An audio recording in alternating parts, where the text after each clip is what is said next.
Дагы бир булардын кадамдарынан мисалы кумдук адагы, кумга же жерге сызыктарды чийип, ошону мындай өлчөшкөн да чийип. Жана бизде нарда, шахмат, карта сыяктуу эле.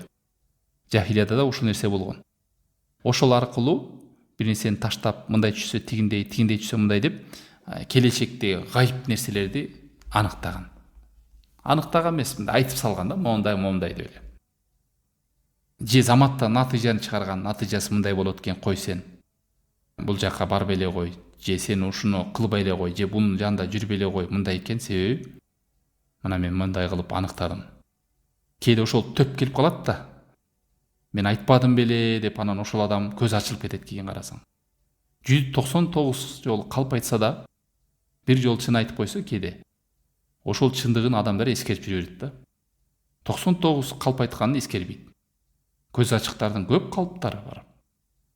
Туура болуп калган жерин таркалып кетет да карапайым элге. Жалгандарды таркатпайт.